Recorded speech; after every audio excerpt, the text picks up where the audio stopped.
মিরসরাই শিল্প ও বাণিজ্য মেলায় যুব দলের গ্রুপের মধ্যে তুমুল সংঘর্ষের ঘটনা ঘটেছে। সোমবার রাত 11টায় মিরসরাই স্টেডিয়াম ও মিরসরাই বালিকা উচ্চ বিদ্যালয়ের সামনে দফায় দফায় এই সংঘর্ষের ঘটনা ঘটে।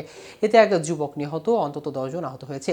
কিন্তু এই ঘটনার সূত্রপাত কোথায়, মূলত কোন কারণে এমন ভয়াবহ সংঘর্ষের ঘটনা ঘটেছে বিএনপির এই অঙ্গ সংগঠনের দুই গ্রুপের মধ্যে, বিস্তারিত থাকছে আজকের প্রতিবেদনের বাকি অংশে। কেটিভি নিউজ 24 চ্যানেল থেকে আপনাদের সাথে আছি আমি মাহমুদুর রহমান সিয়াম।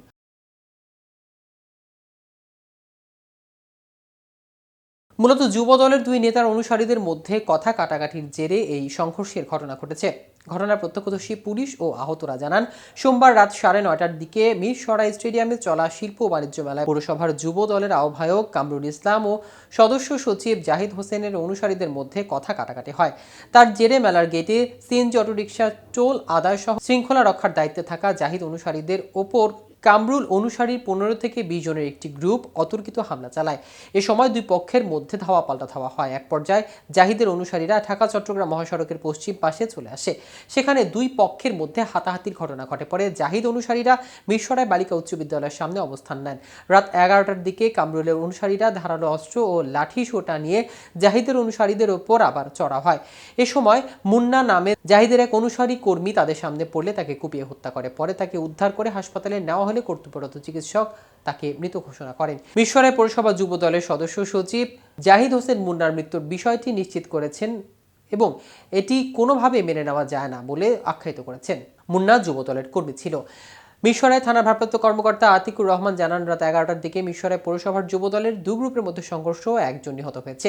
আমরা জড়িতদের চিহ্নিত করে গ্রেফতারের অভিযান চালাচ্ছি। এখন এলাকার পরিস্থিতি শান্ত রয়েছে। এদিকে গাজীপুরের কালিয়াকৈরে উপজেলার চাঁদা না পেয়ে বিদ্যালয় থেকে ধরে এনে শিক্ষকদের মারধরের ঘটনা ঘটেছে। সোমবার সকালে ভুক্তভোগী শিক্ষকের স্ত্রী সিফাত ই মনোয়ারা বাদী হয়ে অভিযুক্ত যুবদল নেতা রাশেদুল ইসলাম রনিকে প্রধান আসামি করে 6 জনের নামে কালিয়াকৈর থানায় মামলা দায়ের করেন। মামলার বিষয়টি নিশ্চিত করেছেন কালিয়াকৈর থানার ভারপ্রাপ্ত কর্মকর্তা রিয়াদ মাহমুদ। তিনি জানান, অভিযুক্ত আসামিদের গ্রেফতারে দ্রুত অভিযান চালানো হবে।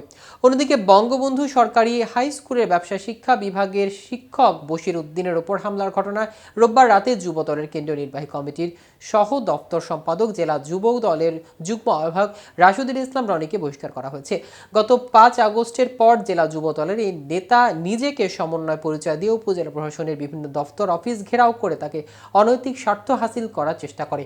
উপজেলা প্রশাসনের কোনো কর্মকর্তা তাদের কথা মতো কাজ না করলে শিক্ষার্থী নিয়ে ঘেরাও করার হুমকি দেওয়া হয় বলে অভিযোগ করা হয়েছে। তো ভিউয়ার্স, ভিডিওটি সম্পর্কে আপনাদের কোনো মতামত থাকলে আমাদের কমেন্ট করে জানাতে পারেন। সাথে সাথে নিয়মিত আপডেট পেতে কেটিভি নিউজ 24 এর সাথে থাকুন। ধন্যবাদ সবাইকে।